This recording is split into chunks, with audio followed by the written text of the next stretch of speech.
Good morning, everybody. Welcome to another live stream of the Engadget Podcast. I'm Senior Editor Devendra Hardawar. I'm joined by our Reviews Editor, Sherlyn Lowe. Hey, Sherlyn. Hi. Hello. And our podcast producer, Ben Ellman. Hey, Ben. I'm looking forward to the new M1 MacBook Pros because that way you can't hear my computer taking off. Well, you know, it's all sorts of things. I also really like the way you're framed now, Ben, because it's just like really tight on your head. You're like our Zordon, just like really controlling everything. Yeah, I could I think that's a deliberate choice by the video team. Yeah, no, it's definitely it's our video team absolutely sabotaging you, Ben. So shout out to Julio, who is controlling our videos right now. Hello, everybody. We are going to be talking about Computex news this week. It's going to be NVIDIA, AMD, and Intel news. But yeah, thank you all for joining us on the live stream. Do we have anybody from the chat we want to shout out? It's a good reminder. Let me load this up too. I should open it. Open up the chat. Let's see who's here. Yeah, so we've got a Sadie Electron. I haven't seen them before. Love Gupta, seen them before. Arvin Medina, Cornell Wah. Hello, Cornell. Love Gupta again. Yeah, if you're in the chat, if you're listening, if you like jumped in or were waiting around to see us, just like put something in the chat. That's always nice to see that there were people who are that invested.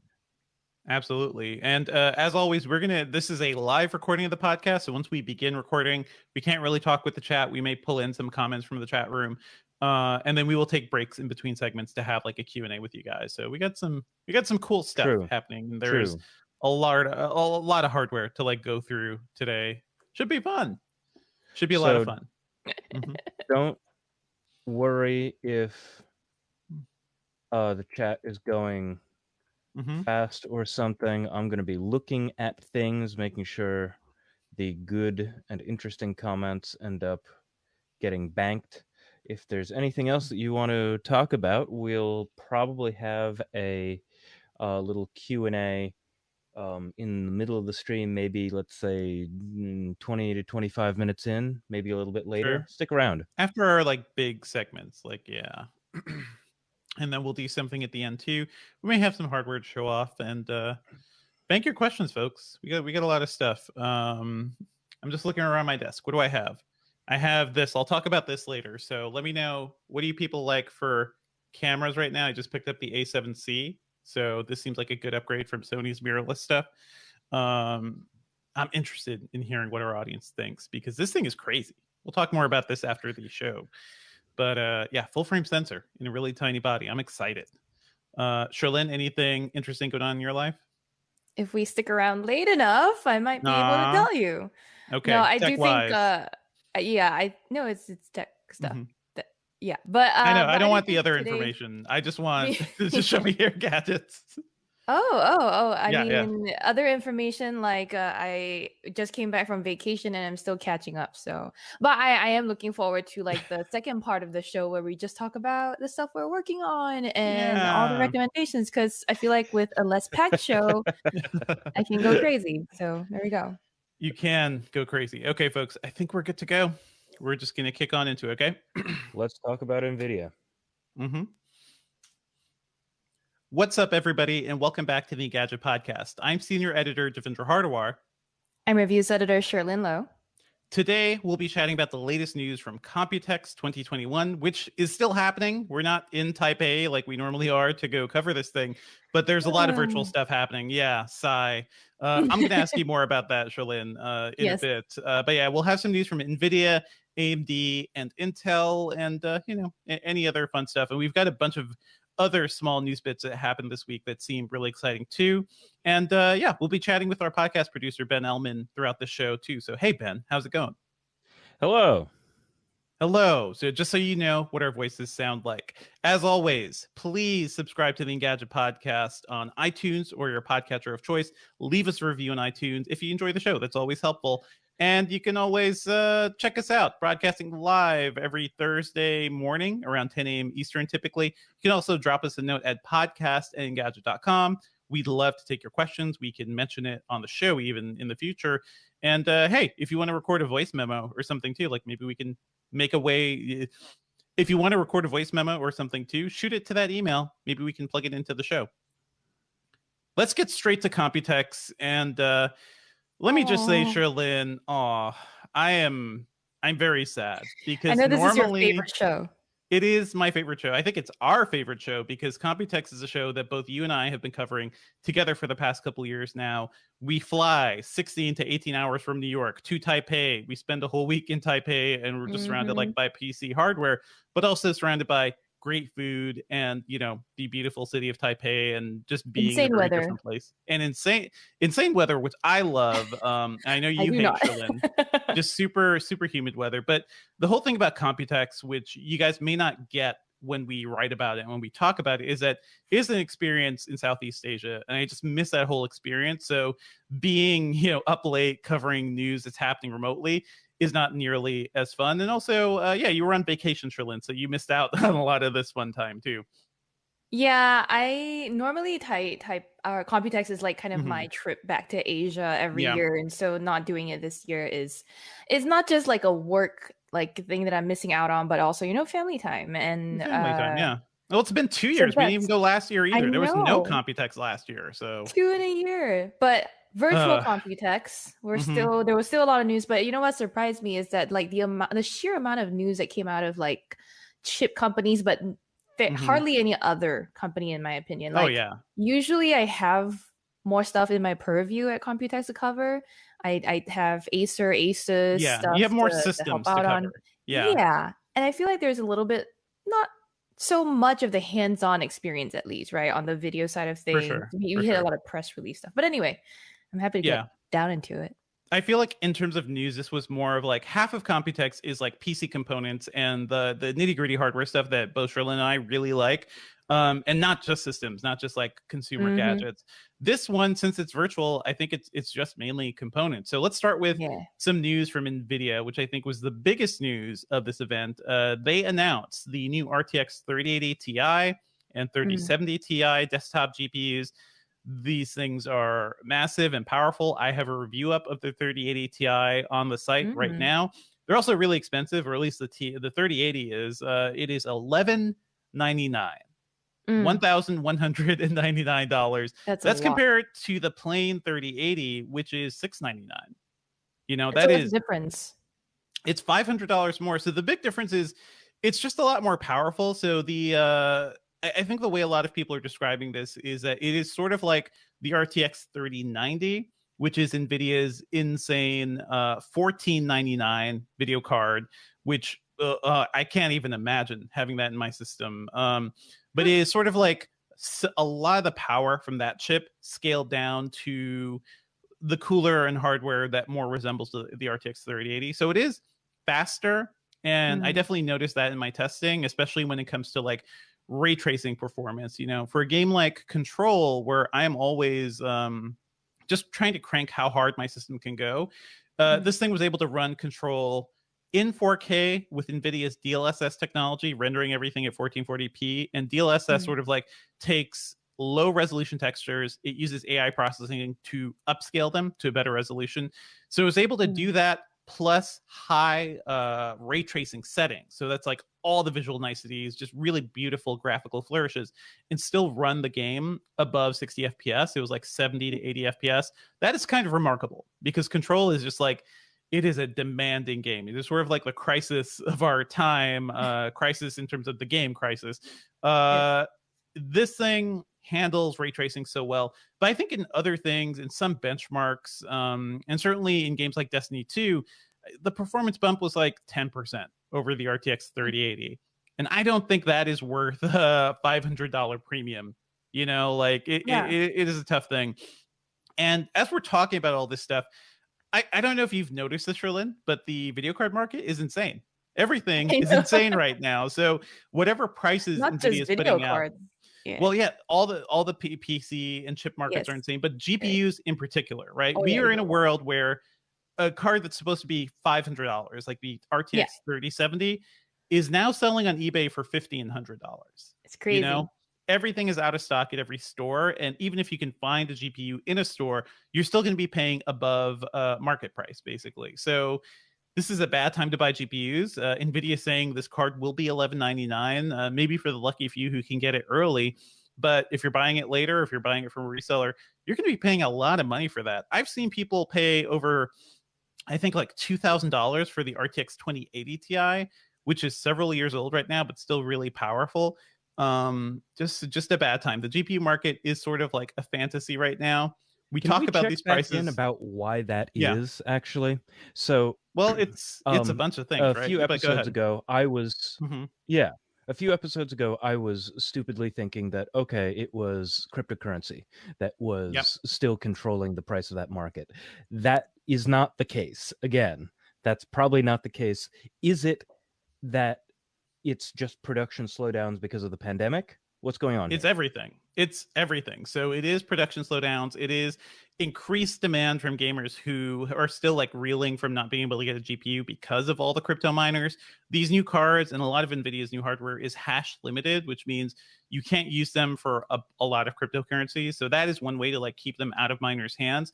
But they still can't make enough. Scalpers are still out there buying these things immediately and reselling them at a really high price. So it's like the market is just really unbalanced right now. And I think we got to wait maybe to the end of the year until things kind of sort themselves out. So that's just the thing. You know, I'm talking about all these GPUs. I'm reviewing these things. It is weird to be reviewing a thing where once it actually hits the market, will probably be much more expensive than the price the company is saying. And we mentioned all this in our reviews. You know, it is a tough thing to juggle. It's still news that these things exist. It's not like the cards aren't made up. It's more like the pricing is made up, basically, or at least the pricing is determined by the market, which is volatile. So is it possible that there's the other part of, like, the stock market is really hot, and some people think that it might be because people are putting their stimulus checks into meme stocks or something? Is it possible that there are also just tons of gamers who've been saving their stimulus for these new graphics cards? That's maybe a possibility, and maybe that's going to allow some gamers to pay a lot more than they should for these GPUs. But we can't lay everything at the hands of the stimulus checks. Like, those are very small amounts of money compared to the size of this market and like the scale scalpers work on these days. So like from what we're seeing, that is going to have a bigger effect. But anyway, we did on Engadget's Upscaled series on YouTube. Chris Schott did a breakdown of these new NVIDIA GPUs and kind of what they mean. So go check that out. It's definitely worth watching. I'm really digging the 3080 Ti. I'm not digging this retail price. And I think for a lot of people, you know, TLDR, I think the RTX 3080 is the better deal when it comes to a powerful GPU at $699.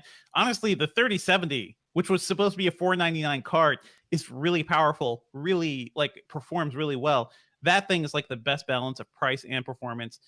I wish these cards were selling at retail prices. You cannot find it at the retail price. You can't find it at all. If you pay $1,500 on YouTube, maybe you can get it. Don't buy a GPU now, folks, if you can avoid it. My favorite analogy for all of this has been that like graphics card nerds finally understand what it feels like to be a sneakerhead, and like they might as well make like Nike style apps for these cards, like for like fresh drops, and like the next thing you know, NVIDIA is gonna have like a physical retail store and people are gonna be lining up around the block for like a card, the way you would see people try to buy. Can you imagine people have been lining up these? I can people have been, you know, the way sneakerheads like just like lay up like 100 boxes of shoes and be like, look what I got. I know people definitely line up. I've seen photos online of people just like showing off all the cards they got and be like, yeah, I'm gonna sell this for 500%, you know, over what I paid or something.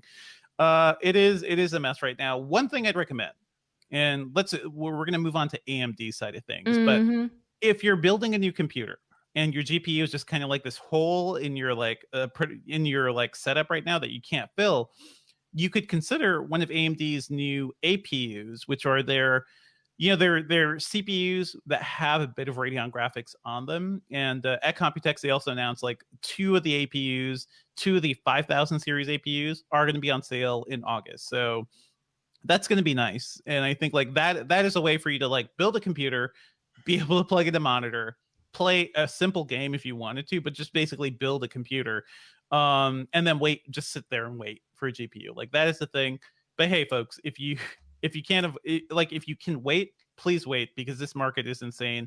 I think the only way to ensure you get a new card is if you buy a complete system. And that is something I've seen a lot of other people do too. It's like, Question, are there a lot of new systems with this new card coming out or being announced? Because I think I saw a whole slew of news go up around Monday or Tuesday morning. There was a lot of news. I mean, not with the NVIDIA cards. Like we haven't desktops. We don't. So the way we cover desktops and notebooks is, I think, really different. Yeah, we don't really look at desktops because it is really easy for a company to just roll out a new desktop case and slap in, a video card or something on it. So, but for a notebook, it is a lot harder and it takes a lot more power. And by the way, speaking of notebooks, I think it is really cool that AMD announced they're getting more serious about mobile graphics, which is really interesting. They announced the Radeon RX 6000M series GPUs, which I think this is the first time AMD has really taken on the high end when it comes to mobile gaming, because typically that's been NVIDIA's domain. And even with last year's chips, or last 2 years chips, the 5000 series, those things debuted on the MacBook Pro. They debuted, I reviewed it on the MacBook Pro 16-inch. They're great for workhorse PCs, but they were never gaming GPUs. So I think things are going to be really interesting now. What do you think, Sherlyn? Like, are you excited by the idea of, AMD and Radeon Graphics being a bigger player in notebooks in general? I'm more just kind of like, and we'll get to this later, I guess, but I'm more kind of just looking at Intel struggling around with the Xeon and like all of its other graphics options going like, this will probably spur the overall chip market. You mean XE? Try harder. XE, yeah. XE, I said Xeon. Graphics. Xeon is like server chips, yeah. That's what I call, Intel Iris XE. I just filled it out with Xeon. Anyway, I think obviously I always. I'll talk about Intel. I'll talk about Intel soon because they do have some stuff coming. Yeah. But hey, we're gonna have a review soon. I have it's sitting right next to me right now. I have one of the first computers with the Radeon 6800M mobile graphics. It is the Asus Rg Strix G15, which is a big honkin' fella. It is like a 6-pound gaming laptop. So it is like a serious gaming laptop. I think typically I like to review the ones under 5 pounds. I like to review the gaming laptops that are trying to be like thin and light and do everything. But it is really nice to have a system that's just like, I don't care about being thin. Just, give me all the power. And this thing is super powerful. So I'm interested in reviewing this and testing this further and seeing how this works. Yeah. I'll also note there's like there are a couple other advantages of having Radeon graphics, AMD's Radeon graphics, and AMD CPUs in the same system. They announced like Smart Shift. They've actually talked about this before. They have Smart Shift and Smart Access technology. Smart Shift basically lets the computer balance where power is going in the system, so it can more intelligently send power to the CPU or send power to the GPU. That leads to more performance. Or the other one is Smart Access.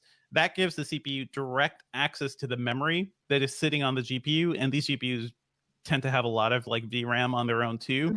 So AMD is saying like that feature alone can lead to a 10% performance bump of running that hardware without Smart Shift. So I think these little like incremental gains are really nice too. With these GPUs, your laptops are basically turning into the PlayStation 5 and Xbox Series X, because those machines are basically AMD CPUs with Radeon graphics, so we're just kind of breaking all that down. I think it's going to be a really exciting year for gaming notebooks. Is this something you're taking a closer look at, Sherlyn? Do you want to be a gaming notebook person?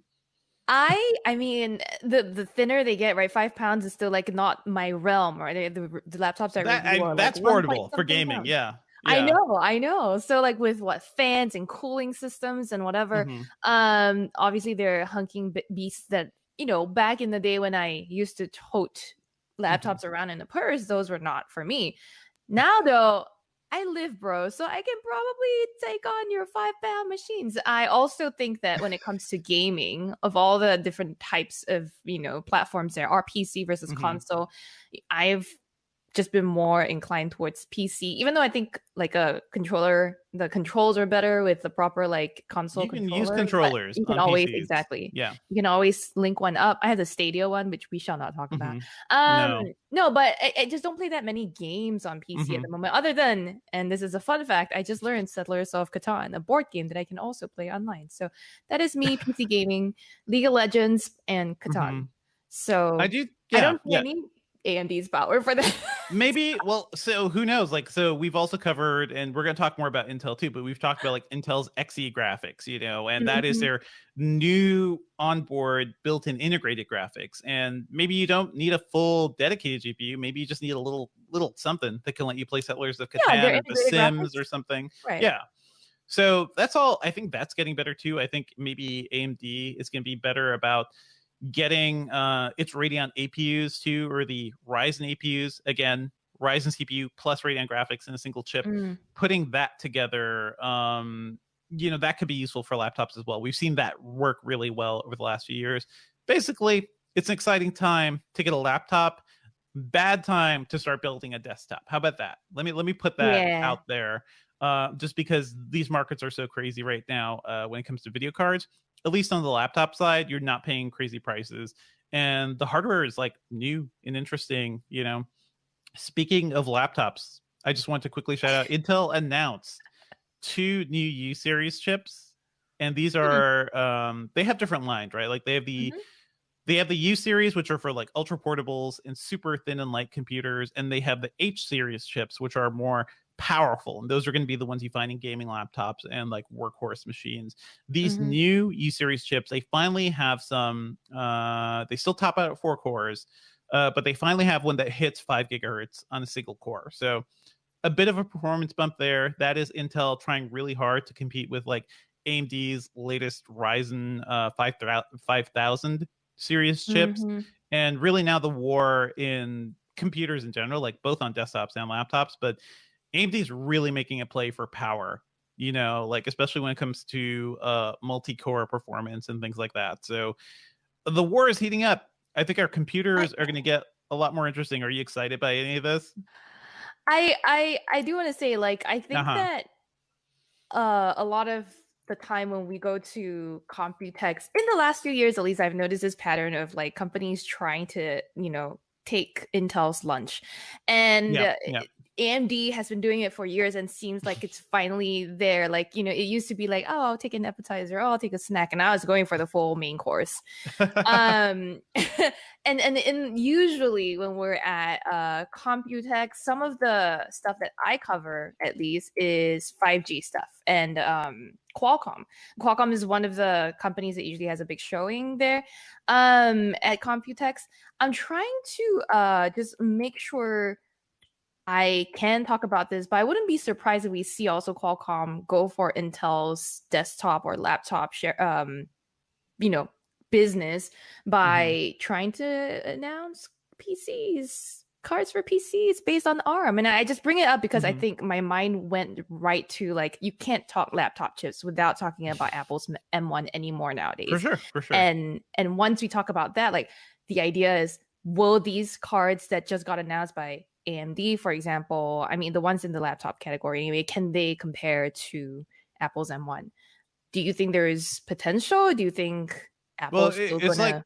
It's very different things, right? So I think what we like about the M1 is that it is great, fast, efficient ARM hardware. Apple has its own graphics cores that they plugged in there. So that's actually very similar to AMD's APUs, you know, their chips that have combined everything. So yeah, it is like a very different thing, but certainly I do think the PC industry in general, and we'll talk about this when we get to the new Windows news, but I think the PC industry in general needs to start taking ARM hardware and ARM software more seriously, because that is like the new standard that Apple put out there, you know? Yeah, I think we're going to see more. I just don't know if it's coming on the PC side as quickly as it is on Apple. By PC, I meant kind of like it Windows. Definitely, yeah, because PCs are so many things, right? Apple is a single company and it can like lay down a rule and be like, we're going to move to this. You know, everyone's doing this. That's the benefit of controlling both the hardware and software side of the equation. It is much harder for the rest of the PC market where, Microsoft has the software. There's so many developers that don't want to listen to what Microsoft is doing. There's so many competing different hardware things too. Like the way I think of these companies, Intel, NVIDIA, and AMD, it's just like a triad of frenemies. You know, like it is all like, oh, I'm going to shake your hand while I have a gun pointed to your head, and I have like a knife I'm holding in my foot pointed at another enemy, because they're always like fighting, but also always working together. So it is very confusing. You know this, Sherlyn. Like it is. Yeah. It is a weird thing. Just a couple years ago. Yeah, go ahead. I mean, don't forget that commercial we were talking about, Intel's commercial just recently. That's such a frenemy Pagro move, but go ahead. A couple of years ago at CES, Intel and AMD announced they were working together on a chip. They put Radeon graphics on a chip alongside Intel's, I think it was 8th or 9th gen CPUs. It was a single chip that showed up in NUCs. It showed up in some, a handful of computers. Then they ended that immediately once Intel got its own graphics capabilities. Also once Intel stole away the head of graphics from AMD Radeon. So it's like there's all sorts of drama going on here. Intel is hard at work at building its own like dedicated GPU. We've seen like examples of that. We've seen their integrated GPUs kind of like get better and better over the last few years. So the XE graphics are actually pretty good. But yeah, everybody is both fighting together. Intel sold its 5G modem technology, right, to Apple. But they also announced that they're working together with MediaTek on like a 5G thing that can be plugged into computer. It is all very confusing. So anyway, that was another part of the Intel news. Basically, Intel and MediaTek have a 5G M.2 module that PC makers can just plug into their laptops, and boom, you got 5G. Which good for them. Good for them. I don't care about sub 6 gigahertz, 5 or sub is it megahertz? I don't care about sub 6 5G really, but that's all they're going to be able to do.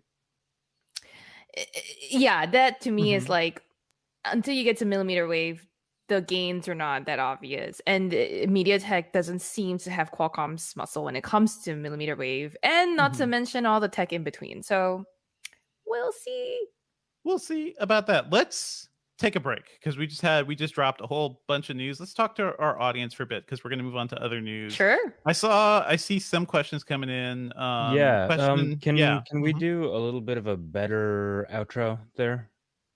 Sure. So just that's something it. like Yep. Let me go. Yep. That's it for our Computex news.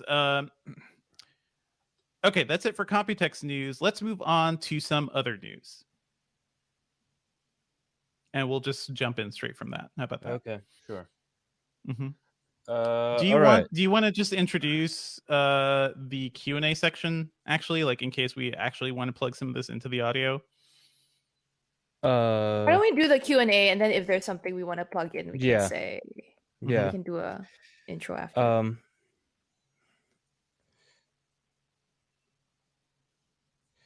Yeah, I see one question I could just jump into. Yeah. Okay, sure. The question you plugged in are the Y series chips still around? They are still around for Intel. Those are the ones they built for like super light machines. They're not showing up in many places, I think, because the U series actually got pretty good, like in terms of like thinness and lightness and performance. So yeah, we don't really see Y series. We don't really review Y series computers too much these days. Yeah. I'm seeing a lot of. Never mind. Go ahead, Ben. Oh, okay. So we've got a question from Arvin Medina who says, "Do you think AMD would release a CPU for smartphones in the near future?" I saw that. That was a good one. That's no. That's hard. You know how hard that is? No. AMD did say. They confirmed, and this is news we knew for a while because Samsung had confirmed it a couple of months ago, but they are building Radeon graphics for the next Samsung Exynos chip. So that is like the way AMD is getting in there. AMD honestly doesn't need, it partners with everybody. That's the thing about Radeon graphics and RDNA graphics. It's in the Xbox, it's in the PlayStation 5, it's going to be in the next Teslas because they've built this hardware to be like so configurable and so useful for other companies. So yeah, that's how AMD is going to get to phones, I guess. And Gabriel, even before we started this Computex chat, he said that Intel is just going through a midlife crisis right now. I mean, sort of. Yeah. I don't know if you have further thoughts. Or like They've been going through this for a while. Yeah, midlife. They're still reeling, I think, from the Spectre and the Meltdown thing, which was a couple of years ago. We've kind of forgotten about that, but I think that was a big hit for them security-wise. So it's really Apple. I think Apple just came in and like wiped out a lot of like Intel and AMD's big performance lead and just kind of took the wind out of their sails. AMD is doing better just because their chips and their architecture is so much more powerful than what Intel is doing, and Intel is working on like they have years to catch up, right? They just hit 10 nanometers. AMD's already at 7 nanometers. It's gonna take a while. It's gonna take a while for Intel to figure itself out. They were on 14 nm for so long. They're still on. I mean, yeah, some desktop chips still 14 nanometers. Yeah. Yep. Sorry. Yeah, no, Shirlene, you go. I've done a couple. I was just gonna ask if Dev is, nerdy about RAM tech, because to a point, there was a question. Okay. Love Gupta asked if we're waiting on DDR5 next year because it's still DDR4, if I'm not wrong. It is weird, right? Like, it is weird. We've been using DDR4 for so long. So long. I just rebuilt my computer. I think I mentioned this last week. I swapped from Intel's 8th gen to a Ryzen 5800X. I was just able to move my RAM over because I built this system in like 2017, 2018. In that time, RAM hasn't changed at all. But even going back to like 2015, 2014, we were still using DDR4. So I'm not waiting for DDR5. Like, please, like, get new systems. You shouldn't wait for that. But yeah, we probably do need new RAM tech soon. Yeah. So then there's a comment from Asta Chu, or Chow maybe. They say that this is specifically talking about like graphics cards and shortages. They say that it's not because of people buying crypto, it's a wafer supply issue. They can only make a limited number of chips, so instead of making them for the current products, they're splitting supply up. That makes sense. What goes into making the wafers is then my question. I am a little bit lower information than maybe some people in the chat, so educate me. What goes into these wafers? Why are there supply issues? Yeah, I mean, it is, specialized, it is rare minerals, I believe. Like, there's a lot of like things that I'm not a silicone engineer or silicone I was gonna say silicone is as much as I can throw at you. I don't know what's going on here, but that is a good point. Is that the thing about CPUs and GPUs is that when they build these things, it is all kind of like a gamble, right? Like, sometimes when you produce a processor, it hits all these marks, and the chip you produce, is like everything is great about it. Therefore, it ends up being a high-end chip. But if certain cores aren't as fast enough that they have to disable, it ends up being like a mid-range chip, and kind of down and down and down.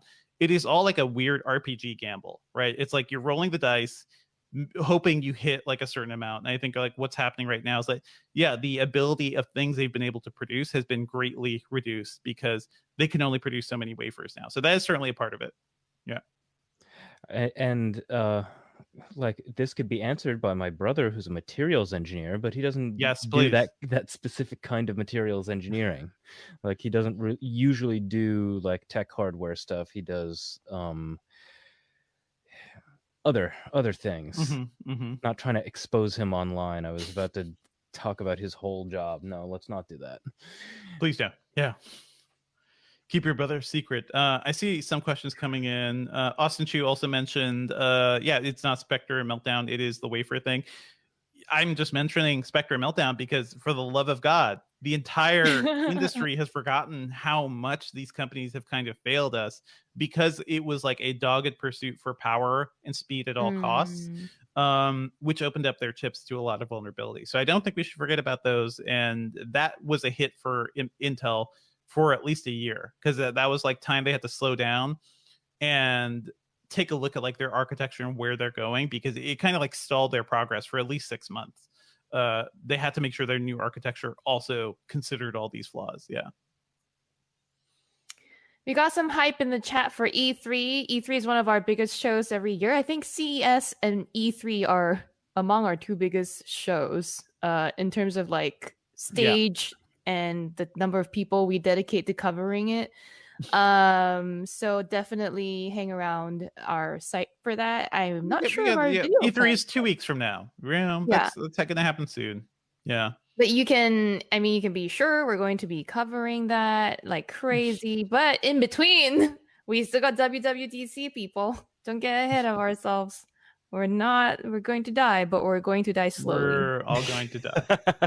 Oh, man. Each day we die at a rate of a little bit every day for a little bit. Let me tell you guys, it is really cool to have like the new graphics cards, but I had to rebench everything that I have in my office. So I spent at least 20 to 30 hours just benchmarking older GPUs so I can put them all in this system and plug in the numbers and know I'm comparing things properly. So that is what goes into a video card review, folks. Like not as much actually just playing the games. It is making sure it is actually like we can compare it to everything else on a numbers basis. Yeah. So it's like 20 to 30 hours of really like sitting around and just swapping GPUs, writing down numbers, making sure everything works. But it's also like, it's not just I hit a button and walk away. Like some of it's just like gameplay where I have to like sit and play the same Destiny loop over and over again because Destiny doesn't have a freaking benchmark of its own. Shout out to games that actually have benchmarks. That makes my life a lot easier. Truth. All right. Not seeing that we have a lot of other questions. I think the gadget. We'll get more. The chip so WWDC. Actually, funny. Gabriel in the chat says WWDC stands for where rumors come to die. Where rumors. Oh well, I mean it would be CD then, but where rumors die come, yeah. Where that's rumors WRCD. Die come. We're currently I think that's just a tagline. I don't think that's a new. Oh no, that's just a joke. But that's going to be next week, right? That's going to be on the 7th. Sure. Yes. Sure. Whatever. Yeah. Whatever you say. Yeah. It is going to be fun, y'all, but we will definitely have we'll be having a post show here on the Engadget YouTube channel. So set your, alarms, I guess, mark your calendars and come back. It'll be me and someone else, mystery guest. Oh boy. We don't know. Yeah. Exciting. I'm pretty sure I know who, but I don't want to spoil the surprise. All right. Do we want to move on to other news? Yeah, let's do other news. Do you feel, because I've been talking for a while, do you want to just like intro the Windows thing, Shalyn? And just remember, I said we'll be moving on to other news, so you could just start running with the Microsoft stuff. Yeah. You got it. Where did here we go. I'm trying to find there it is. Okay. Another company we always see at Computex is Microsoft. They always have this big keynote that you and I go to this dingy auditorium, I guess, to listen. It's the same. Oh man, it is the same auditorium we just go to every time. It is kind of, let me just say, let me paint the picture for you, right? Like if you imagine like it reminds me of like a college lecture hall. Yes. Because it is like a big thing and they have the pull-out tables that are next to you, next to the seat so you can sit there and take notes. Thank God, because I'm there usually writing a lot. But yeah, Microsoft usually does this thing where they're like, hey, we're Microsoft and we help make PCs possible. They rarely have actual news. It is always like trying to pull teeth to get news from Microsoft and Computex. Yeah. But so I guess they're not at Computex, but something else, right? This week they dropped some surprise news. I think you were like already kind of like super wiped from writing so much news for this week for Computex, but Microsoft was like, nope, we're gonna kill the vendor some more by dropping this surprise announcement. Well, it was like at the end of my news shift, by the way. Like I had already written other news that day. Exactly. On like, what was it, Wednesday, I believe. But anyhow, so Microsoft is holding another event. Well, I wouldn't say another. I don't think actually Microsoft has held a lot of events throughout the pandemic. But anyway, on June 24th, Microsoft plans to unveil what is saying is the next Windows, or the event name is What's Next in Windows, which is very interesting to hear. I'm not sure if we're going to, because we just heard about the death of Windows 10X. This is a very timely announcement, right? To be like, Windows 10X is dead. What's next? What's next? What do you think, Dev? Yeah. There is a lot. Yeah, we were just at Build, and that the Windows 10 news also came out of Build, I believe, too. It's a weird thing. So Satya Nadella, and Build was just last week. This is all happening so quickly. Satya Nadella teased last week that, oh yeah, they are working on the next generation of Windows. He's been using it for a while. He's very impressed by it. The question is, like, where does Microsoft go from here? Because I think Windows 10 was super successful for them. I reviewed that back in 2015, and it is like, it's a great OS. I use it, like, that's my primary OS every day when I'm not using like the work laptop or something, because it's a Mac. But the question is, like, yeah, what is next? And they talked about dual screens and things like that for Windows 10X. That is kind of dying off. Or at least being subsumed by the rest of Windows 10. But I almost wonder too if, like, the next version of Windows is just going to take in a lot of what they were planning for 10X and just make it a little more system ready for dual screen devices and other things. Also, maybe they have to just completely rebuild Windows to work better on ARM. Yeah. How about that? I feel like that is the big push here. Like, that is, I'm sure Microsoft saw Apple's M1 chips and saw how easily macOS translated to ARM and how their emulation of Intel apps was astoundingly fast. Like, Apple is just like out there throwing body blows to Intel and AMD. And I do think Microsoft had to be like, oh, we gotta do better. We gotta fix this. So that is my personal bet. What do you think? I mean, I think you are right on the money there. I think that not just the thing that you said about ARM-based Windows being potentially what they're going to show, because like you said, like, look, we were just talking about this, like, PCs are, trending towards ARM-based processors, and software really needs to kind of catch up there. But also what you said about, like, just integrating all those dual screen things that 10X was supposed to bring just into the system, like maybe not a tablet mode, but maybe something that auto detects when you've got a dual screen, and then just the system itself knows how to adapt. Let's look at this image Microsoft produced, by the way. Like, all we have is an image of, like, the Windows logo, and it looks like a set of windows, and light is pouring through it. But I mean, you look at that. That looks like two screens. That looks like light on the top and light on the bottom, sandwiched together. Yeah, I see it. And for the listener, you can go to Engadget.com to find the vintage article on this, which has the picture we're talking about. The image. Let's say Microsoft can be really cheeky at times. I don't know if you were following the industry when the first Surface was announced, Sherlyn, but they had this event in LA, and they had, like, the signage all around that just looked like weird. It looked like a tablet mashed with a keyboard, and, like, they were being very obvious about what they were building. So maybe they're being cheeky here too. I don't know. Could be. I will say I am kind of excited. I don't want another event in my life, but I will say I am excited to see what Microsoft has to show. If just for a better ARM-based system. That's it. I feel like that would be so exciting, because I will say I have recently just played with another Windows on ARM device, and, like, I noticed such obvious pauses and delays that I'm just like, look. You've reviewed all the Windows on ARM devices we've seen, and you've hated it all. I even offered to send you some so that you can, like, experience this for yourself. And you were like, tried the Surface Pro X. The Surface Pro X is really nice hardware, but Windows is just not ready to go to ARM. And let's be clear, like, the problems are right now a lot of software, 32-bit and 64-bit software, I think just doesn't work well in ARM. They only recently added ARM, like, compatibility to run older apps into Windows on ARM. It's slow. The App Store stinks. Like, they don't have enough developers producing stuff on the App Store. So if you have a Windows machine, your habit is to, like, go to a company's website, download some software, and try to install it. You can't do that at all, I think, on the ARM devices. Everything has to go through the store. So that's the thing. There's a lot of work. The thing with change is you're getting people to break their habits, and if you don't give them a good reason to do so, you're going to face a lot of resistance. And that's why Microsoft has to do better. It's just asking people to change habits, but it's not provided an app store that's good enough for people to, like, rethink how they install apps. It's so hard, though. Yeah, asking Microsoft users and Windows users to change. Well, look at Windows 8, right? Windows 8 was like, oh, everybody go to touchscreen, right? I will go on this soapbox. Hospitals in America still use XP or Vista. Yeah, that's how resistant to change people are. I can't even. I'm getting red just talking about this. Anyway. It's infuriating. Listen, I know the IT mindset, and the IT guy's mindset is this works, this is stable, and it ain't broke, and like we don't need to move on until we absolutely have to.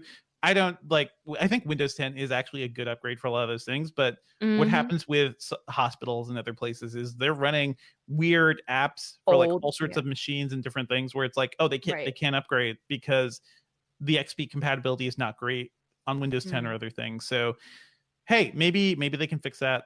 Maybe they can, I'm interested in seeing something new. I like Windows, and we talk about this stuff a lot. I feel like Apple gets all the software love, but what Microsoft has to do with Windows is tough. You have to make everybody happy. You have to power the entire PC market, and you have to work with partners. You can't just produce your own hardware and build around it like Apple does. Yeah.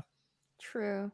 I mean, I could see Microsoft just being like Apple and going like, nope, we're going to do this. And Dell, Asus, Acer, HP, Samsung even, and y'all have to just listen and follow through. But never gonna happen. They're probably not going to. You remember Windows 10s, by the way?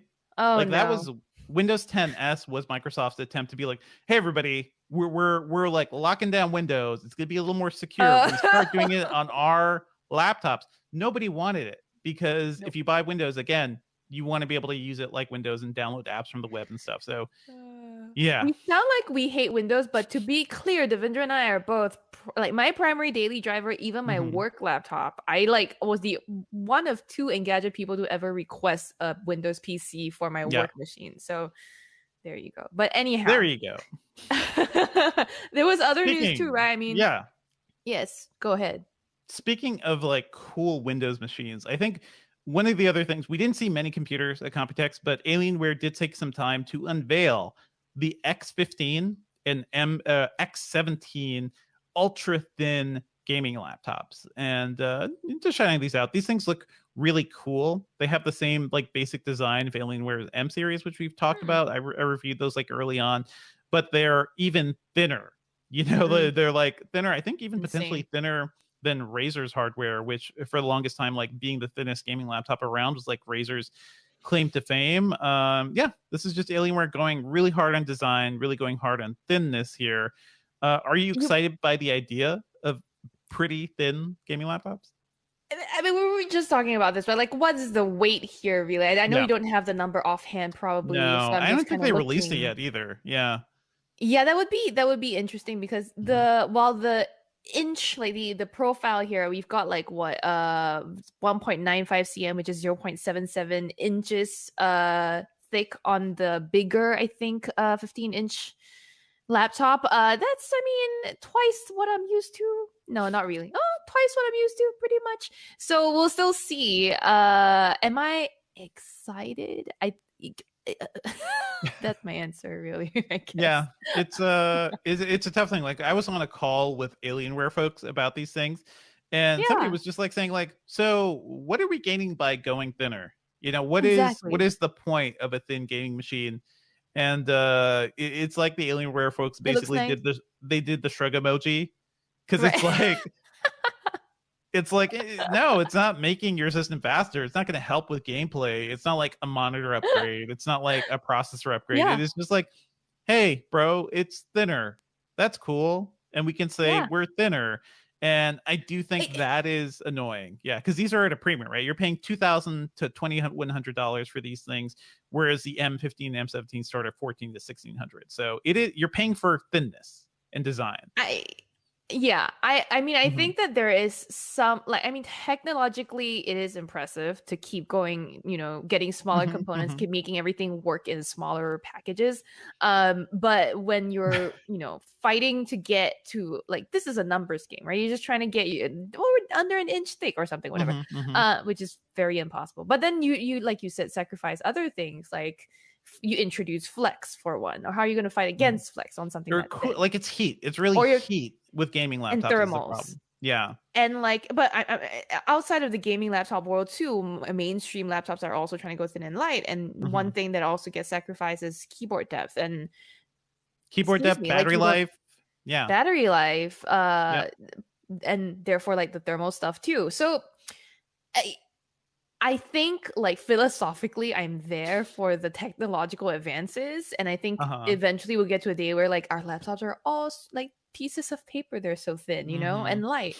But do I think we've already gone really far and are pretty okay? I think so. I mean, like they're not too bad. So I think we've kind of hit, at least in terms of gaming laptops, we've hit the point of diminishing returns. And I talked about the Asus Zephyrus G14 last year. That thing weighs 3.5 pounds, you know, and is super light. The G15 weighs, I think, like 4.2, which is the one we reviewed this year. And those, like that, to me, that is thin and light and portable.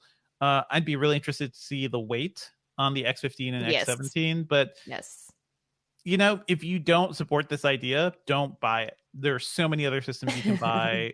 Especially if you're buying a gaming laptop. You're probably better off getting something that's slightly heavier, that has better cooling, that can last a lot longer too, because gaming hardware, if you're playing it all the time, it's getting hot, that stuff degrades. You know, the thermal grease degrades, like the ability for a computer to cool itself gets worse over time. So I think in a couple years, I want to point out that our executive editor Aaron Suparis is in the chat answering questions where I believe Peanut Air did say that maybe there are some gamers who carry those monstrosities around every day, so making them thinner makes some sense. So you know that has a point, but that's what backpacks are for. Yeah, I get that, but also Aaron, like I said, pointed out that the Alienware X series is so thin that they had to remove all the ports from the side. Not sure that's what the gamers want. Unless you're full wireless on your accessories, and also let's not forget the lag and the latency with wireless. Exactly. Like you need these connectors, you need these ports. So what are you sacrificing? It's definitely point of diminishing returns is the perfect way to put it, Dev. I like it. Speaking of perfect way to put things, by the way, Devendra, I love how when you talked about Dell's executives responding, you said they did the shrug emoji instead of saying they just shrugged. This is how you think of life now. You're just thinking. No, it's like they literally threw their hands up. It was like, that's a shrug. They shrugged. I think it's funny when real life absolutely reflects online life. So yeah, it's like when people start saying LOL instead of just saying they laugh. I say lol. I say lol, but I never say that. No, I don't. I troll to say that. But speaking of trolls. I think we had one other piece of news this week that was great segue into this. We did see the news this week, and I had the joy of writing it up. Donald Trump's online platform, aka his Blogspot blog, is dead. And I think that is it's just hilarious. And I don't know, I had a little fun writing this too, because it's just this thing doesn't really matter in the grand scheme of things. But it is funny that a guy that existed so much to spew, you know, his I don't know, like his everything he wanted to say, just like put it out there on Twitter, put it out there on YouTube. Once he had a blog and he had to like sit there and write down things and get it shared without having the sharing mechanisms of social networks, he just couldn't do it.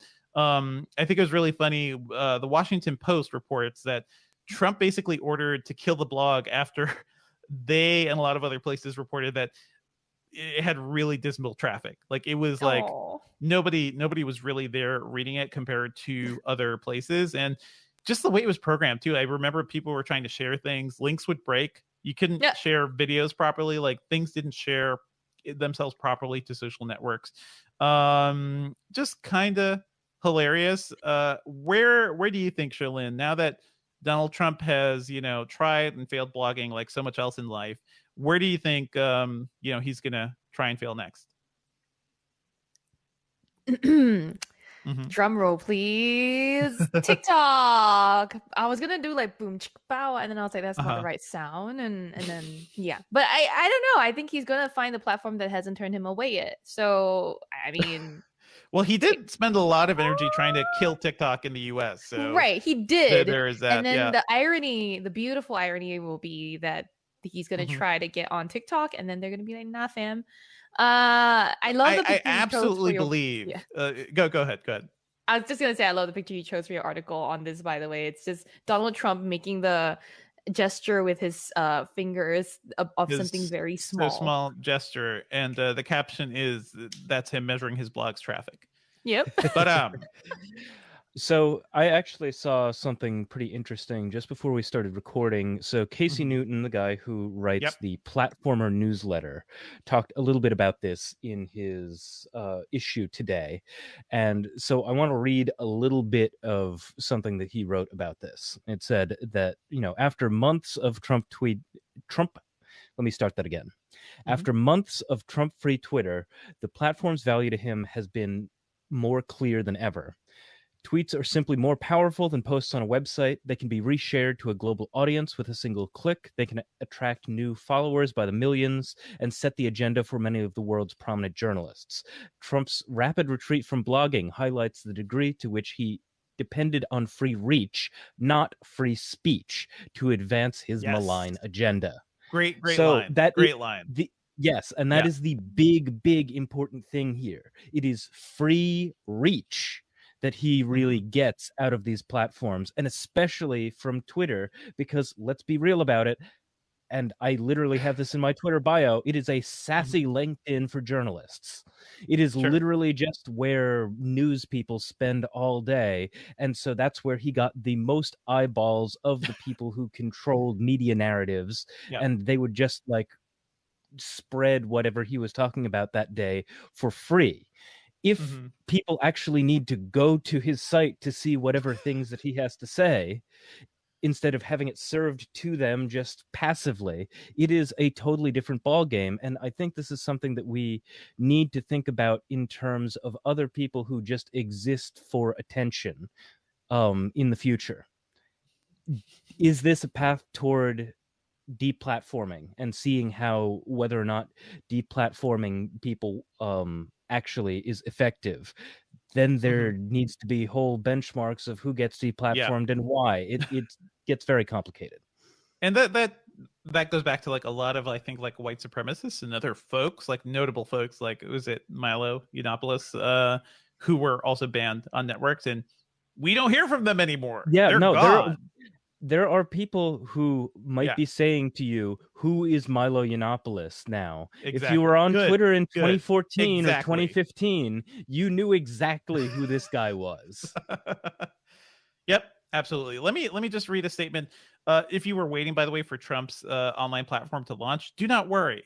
His senior aide, Jason Miller, said the blog, which was just a blog from the desk of Donald J. Trump, it was just auxiliary to the broader efforts we have and are working on in terms of details for whatever the next project is. He's hoping to have more information on the broader effort soon, but I do not have a precise awareness of timing. These people have a way with language of failure.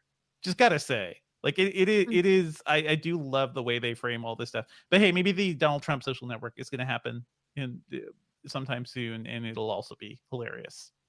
Well, I mean, they're taking, speaking of tech show, they probably take a lot of cues from tech. There's no such thing as messing up. You're just failing forward. That's just put that on his tombstone.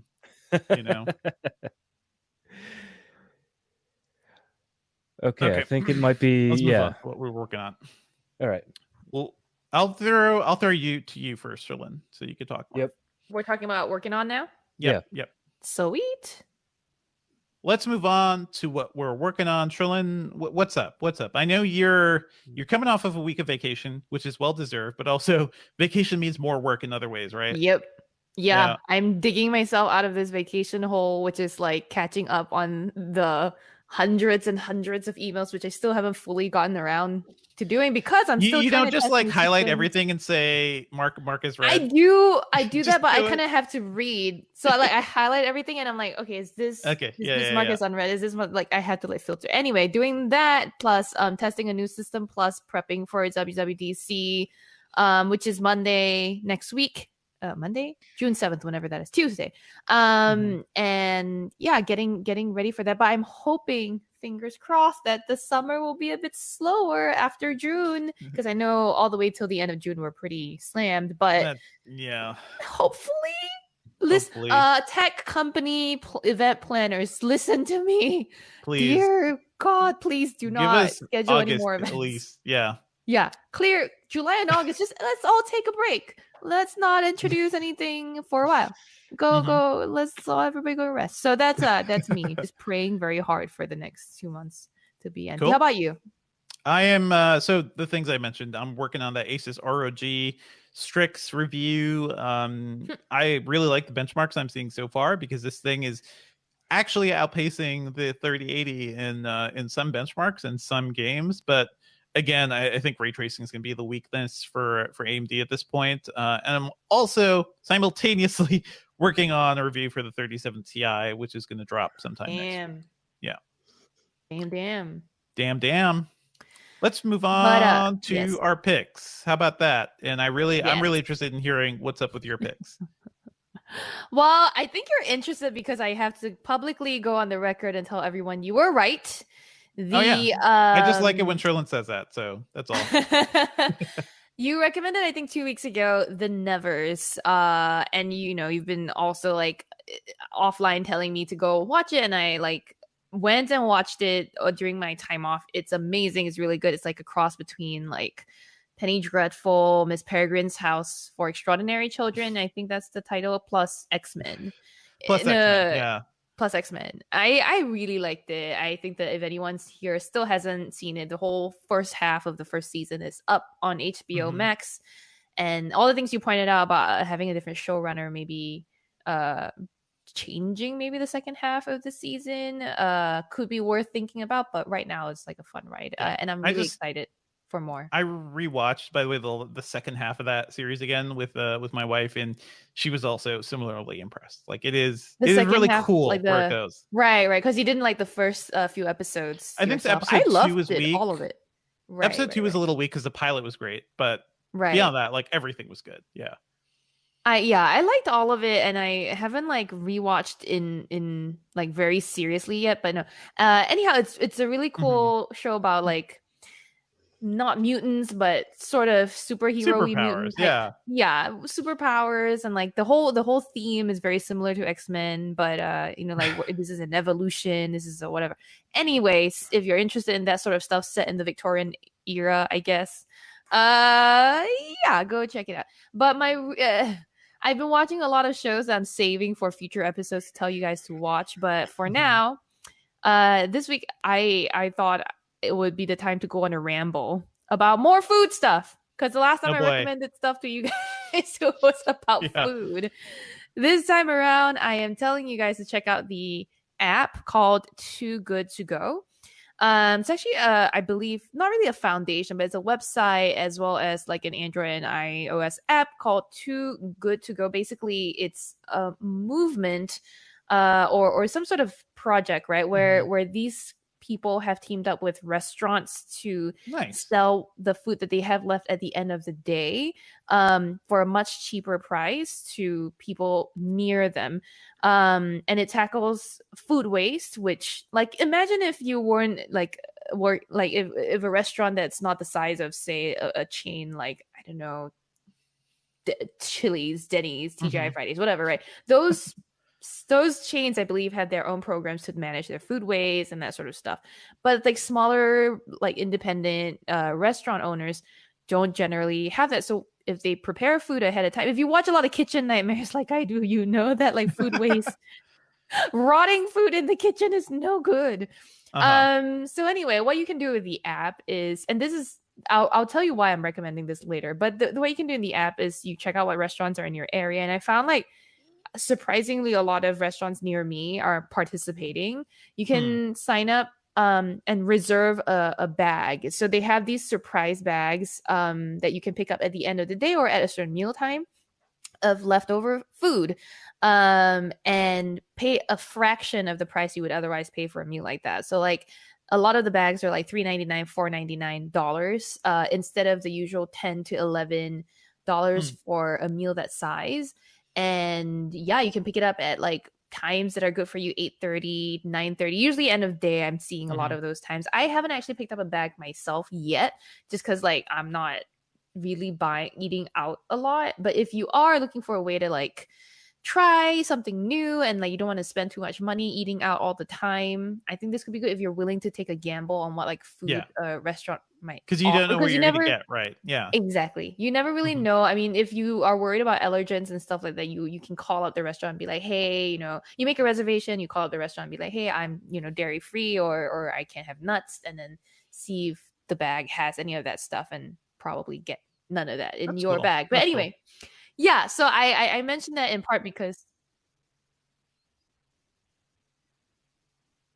Sure. The other thing I was going to suggest is if you're looking to try different cuisine this week, you can try Portuguese food. I miss Portugal so much. But the reason I got on this app, the path that took me down installing this app for myself, because I've seen the ads on Instagram too, but was that I was like, looking at old pictures, I was like, oh, I miss Portugal and Portuguese food. So I was like looking up Portuguese restaurants in my neighborhood. And then somehow I found a review that said, oh, I found this place through Too Good To Go. And so that's when I installed it. And it's just, I'm obsessed with food. So y'all are going to hear a lot of food recommendations from me. Just deal with it. But this is at least sort of tech related and somewhat helpful, I think. Yeah, nice. So anyway, enjoy. I miss good Portuguese food, by the way. That is one thing. I've never been to Portugal, but growing up in New England, there are a lot of Portuguese families there who make a lot of different food. So I used to have family friends who would make stuff all the time. Good food. Good food. Thank you for the food rec, Sherlyn. Yeah. Oh yeah. We'll talk offline about all the food. Okay. What about you? What are you gonna tell people to watch this week? I want to listen, so there's this crazy movie called Riders of Justice, which is I believe it's a Danish film directed by, trying to look up the names here, directed by Anders Thomas Jensen, starring my man, Mads Mikkelsen, who I love. And great. This movie is so weird. I'm not going to spoil much of what happens. I think the basic setup is a Taken revenge action thriller, but it's also a comedy. Sort of. It's also a weird Christmas fairy tale at times. It is sort of if you take a Taken movie and you add, and this is probably dating me, but the nerds from the X-Files, the lone gunman. So it's a Taken movie plus you have the computer hacker and the just a bunch of computer nerds who are also in this thriller movie too. It is hilarious. It is weird. I think it kind of flips the action revenge genre on its head a little. And also Mads Mikkelsen, always great. Always great. I love everything this man does. Check out Another Round on Hulu, which I think is one of the best movies I've seen in a very long time. I believe it won the Oscar for best international film. Anyway, amazing film. Mads Mikkelsen is fantastic. Check out Riders of Justice. I think it's worth renting. Also want to shout out a show which I think you will really love, Sherlyn. It is called Girls 5 Eva. It is I saw the ad for this. It's on Peacock, which is I hate saying the name Peacock, which is NBC's, the streaming thing. You can watch a bunch. This is a show about basically a girl group like the Spice Girls from the 90s who had one hit and then failed. And then it's about who they are now and them as older people coming back and trying to make a mark in the world and maybe make some music. It is really funny. I think it stars Sarah Bareilles. Busy Phillips. A lot of people I really enjoy. It's produced by Tina Fey and Robert Carlock. So it has that sort of 30 Rock vibe. It's just really funny. It's a musical comedy with a great cast, and you can watch a bunch of episodes free on the Peacock app if you don't mind some ads, and if you subscribe to Peacock, which I don't know if I'd recommend anybody do that. Then you can watch everything. But I think it's a lot of fun. It's really good. Peacock weirdly has become the service that has a lot of secretly good comedies. I forget if I talked about this, but the Saved by the Bell reboot is actually fantastic. So, and nobody expected that, but you can only watch on Peacock. It's just so weird. Interesting. I think Discovery Plus also has a lot of random stuff that I kind of want to watch because of the Food Channel stuff, the Food Network, stuff. All of these little streaming apps and their little niches. Dang. Okay. Well, that is it for me. Do you want to wrap it up, Sherlyn? Yeah, I'll do the outro. All right. And that's it for the episode this week, everyone. Thank you, as always, for listening. Our theme music is by game composer Dale North. Our outro music is by our very own Terrence O'Brien. The podcast is produced by Ben Ellman. You can find Devindra online at Devindra on Twitter, or chatting about movies and TV at the /filmcast at /film.com. If you want to just randomly tweet me pictures of really awesome looking food, I'm at Sherlyn Lowe on Twitter. Email us your thoughts at podcast@engadget.com. Leave us a review, please, on iTunes, and subscribe on anything that gets podcasts, including Spotify. Okay, Ben, so do we chat, want to tee up the interview we have, by the way? Yeah. Do you want to just do a tee quick up recording T's for that interview? now? Yeah. We should actually, and I should record a thing. I'll record a thing afterwards so that we can add it to the intro. But yeah, you want to throw what's the info in the interview? Let me take a look at what he said. Yeah, you know, it might be a good idea to just record this after the fact, so we don't have to do it as we're something like stay tuned after this for an interview with blah blah blah with Terrence O'Brien or something, and then we'll just figure out what it is. Okay, cool. But for the people watching the live stream, the audio podcast will have a special interview tacked onto the end of it. So we're going to have a special interview with, let me go back and get the names just to make absolutely sure. So it's Alessandro Cortini and a couple of other people who, so Alessandro Cortini has collaborated with like Trent Reznor and Nine Inch Nails, I think independently, because Trent Reznor has many different hats that he has on. Electronic musicians and like these audio engineers for this new festival. I think it's called Make Noise or something. So it's going to be really, really like in-depth talking about like musical electronic sort of stuff, synthesizers. I'm really looking forward to editing it.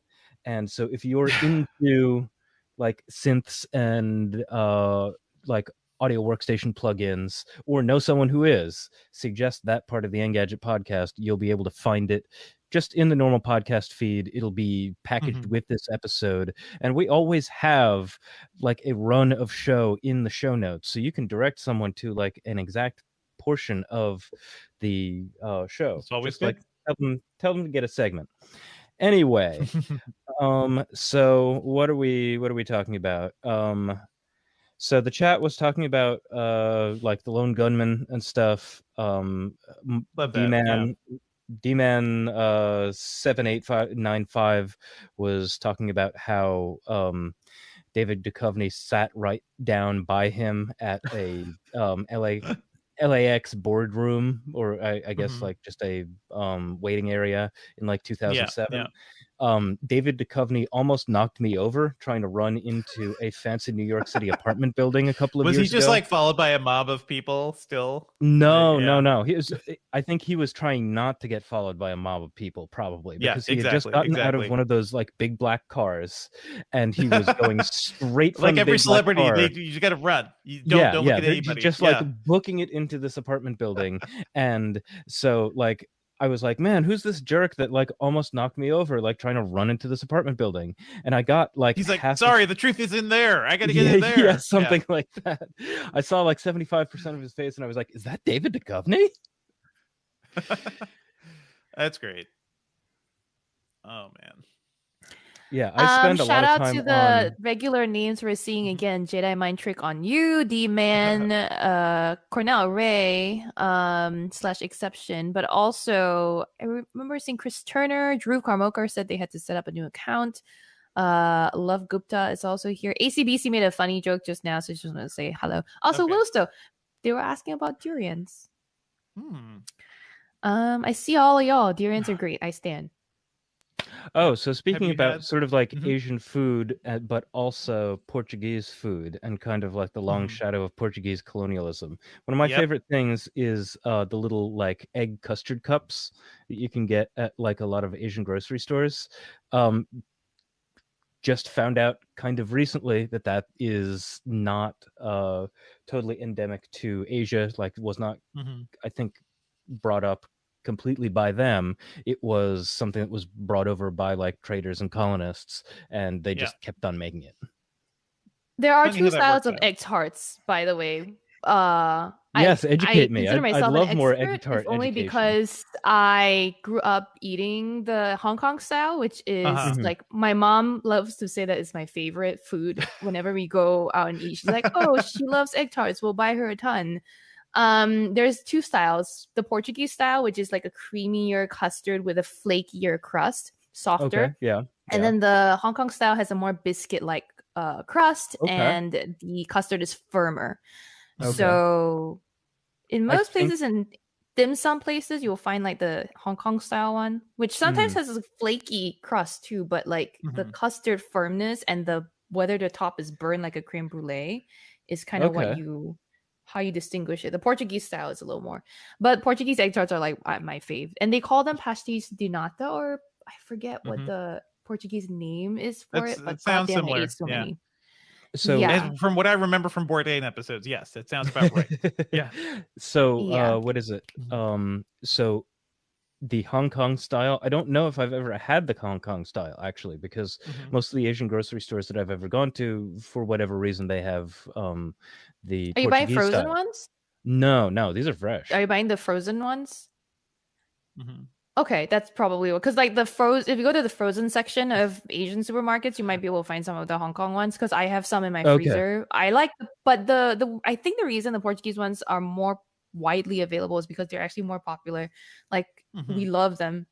At least the Hong Kong style ones, or we have them at dim sum basically. So you have them along with like at the end of like, you know, your soup dumpling feast or whatever. And that's I think you need to start a food podcast, Rylin. I think that's what I actually really do. About. Yeah. Cornell's like paella and sardines. Yeah. Yes, please. Yes. I could just, it's really between the food of like along the Mediterranean and like, Portugal and Spain, mostly Spain, but like between there, food in Southeast Asia, I could die happy just eating that forever. Throw in some Caribbean for me, like jerk anything. Yes. Jerk anything. And also I discovered through Too Good to Go that there is a restaurant called Freetown Road Project near me. It's I think West Indian food, Devindra. I can help you out there. Yeah. It's amazing. I am very excited. Good stuff. Yeah. I can talk about food all day. I'm sorry. We can go on. I remember like one of the last meals that I had in a restaurant. Like I've gotten takeout from restaurants, but like sitting down in a restaurant in New York was, I think, like curry goat at like a West Indian place. That sounds good. Yeah. I personally don't like goat unless it's in like, is mutton goat? Mutton, no, it's mutton like is sheep. Yeah. Oh wait, I thought mutton was sheep. Or mutton can be sheep. Yeah. Yeah. To me, they taste the same. They do taste the same. Goat is a little tougher, but you have to like pressure. I like cook it, mutton soup. Mutton soup is a thing in Singapore, maybe Southeast Asia. I'm not sure. That sounds good. I'd be down with that. Stinky in a good way. Oh man. that describes a lot of food we ran into. Oh, durian is stinky in a great way. I'm thinking more like the stinky tofu, which is literally called stinky tofu. And if you're within a block of those restaurants, not great. You can smell it. They smell pretty bad. Okay, so Mark does anyone said that he has some mama noodles now, which is yay. Mama noodles are great. Yeah. Does anyone in the chat want to bring us back into tech stuff? We can talk about, tech and food. Come on, literally anything. Well, okay, literally. Yeah. I did not pilfer the hunger hammer from the Engadget office before it closed, so I can't talk about both of those things. Hi to Danny, Leong, and ACBC said they're Cantonese and they didn't know there are two kinds of egg tarts. Are you eating only the Hong Kong kind, Tanta? So the Hong Kong kind has the like caramelization on the top, like that's the Portuguese kind. Oh, okay. That's the Portuguese kind. I mean, I think the differentiation is more in parts of the world that have both. So otherwise, outside you might just. Is there a huge difference between egg tarts and flan? Because I'm a flan guy too. So it's like flan inside the crust, basically, right? Yeah. And flan is like I could just eat that forever and die. But imagine a crust on it, and depending on the style firmness is a different. Anyway, it's all good. Food gadgets. Everybody get an Instant Pot. Food gadgets. You will. Don't even get me started. Speaking of food gadgets, if anyone wants to suggest to me a really good blender, I'm trying to get my dad does not watch this immersion stream, or like countertop. like a countertop blender, standing one. Okay. Whatever Wirecutter recommends, folks. Like, this is what I do to everybody. You want me to? I was looking at Wirecutter. Them all. Yeah, the issue is that like it needs to be storable because it like my parents' place is like a pretty relatively small apartment, like has a galley kitchen and stuff, and so have you you need a combo BlendJet? Yeah. BlendJet. Huh. It's a pretty well-known like single cup blender that is supposed to be on the go. Like you can blend with you on the go even. But anyway, I've been looking into blenders too, but I'm more looking at immersion blenders than that because I have my own. Like I have 2 countertop. You want one that does a bunch of everything too. Yeah, like I have because a blender that is bigger and has a bit more power also is good for like making certain things like crusts or like pie crusts and shit. Anyhow, any questions about anything other than Dhruv Karmakar asks anybody missing free high quality storage on Google Photos? Sherlyn, I think you have something to say about this. I haven't noticed a difference just yet because I think it kicks in like June something. I've been taking a lot of videos while I can back them up to cloud for free. I think the deadline is early June, and I don't think it's yet. So we need a good PSA story about what to do. Basically, like there are a lot of alternatives out there. There are a lot of other places to serve. I honestly, now that I'm like getting settled here, I'm like, I think I'm gonna get a NAS. I think I'm gonna get into some network attached storage and get some like built-in like backups too to like Backblaze or something. Like I want to protect my stuff. I think that's better than relying on companies like Google because they can kill these things anytime. I'm pretty paranoid about my data, and I'm a data hoarder, so I have a lot of like so many terabytes of like hard drives just backed up of my stuff all over the place. So that's good. That's also. Do you have online storage, and do you have like a cold storage solution online? Like that to me, like I don't have a cold online one. No. Yeah. So that's where I'm going. I want like a nice little server that'll do all sorts of stuff for my house, so I could put like music there and movies and stream from that. That's goals, man. And then if you hook it up to Plex. It's just going to be a little headless Plex server. It's going to be a Plex server, basically. So good. That's the goals.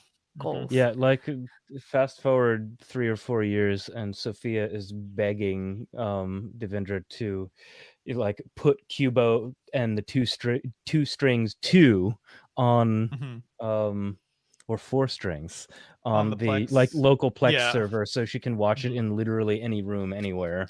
Well, it's tough because it's like those things are just everywhere already, right? The ubiquity of streaming videos. Like I like buying stuff on iTunes or streaming services, so we will get that stuff anyway. But it's more like older DVDs that I have. Like I just picked up a DVD, like a Drunken Master 2 Blu-ray that I have. Like I'd like to be able to watch that anywhere too. So I'd love to be able to rip that and put that on a thing that doesn't exist on iTunes or whatever. All right, I'm not sure if we have any more like big questions. Mark was asking about what server stuff would you get, but he was also asking about the Hunger Hammer. Just go back into the Engadget YouTube and search Hunger Hammer. It's this ridiculous device that feeds you Pringles, and it's also a gaming headset. I don't think that it had like a microphone. Also, I think that the idea is, what if the microphone arm was instead an arm that could feed you Pringles? It had a hopper of Pringles on the side. We all used it. I'm in that video. Sherlyn is in that video. I don't think Devendra is in the video. No, I'm not in that. But America, baby. Yeah. So this was in like November of 2019 or something. We all shared germs. We did not wipe that thing down right before like other people used it, and so it was accidentally one of those things that harkens back to, hey, remember when we just like kind of stood really close to each other and low-key spat into each other's mouths? Are we ever going to do that again? Mm-hmm. I don't know. I don't know if I'll ever feel safe. I think the closest I'll get to that is just sitting down and eating at a table with other people again, indoors, you know? Oh, yeah. Okay, so otherwise, I think that we're probably done. So please listen to the audio version of the show if you want to hear more from Alessandro Cortini and company. This stream comes to you via our video team, which is led by Kyle Mock with Julio Barrientos and Luke Brooks, but it's powered by everyone in the chat.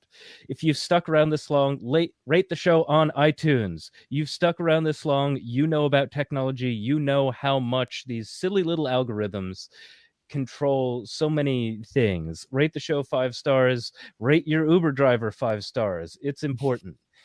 We'll see you next week. Thank you, folks. Bye.